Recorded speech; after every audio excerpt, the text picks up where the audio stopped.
Matod sa kong gisulti patience ng tatanawa. Katsambahan na gyud daw. Tagaan ta grasya. Kining pingwit manggod palahutayay ni ba.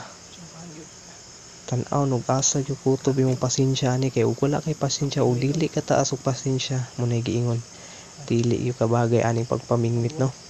Lisod kung tinud-o nato no. Kay grabe imong focus ani. Importante pud kabalo pud ka mamulso sa mamingwit ka. Kay kini man kung pamingwit mga boss no kay pulso-pulso yun eh. Syempre dapat mamingwit ta kondisyon yun ta. So mo ani. Salamat kay no.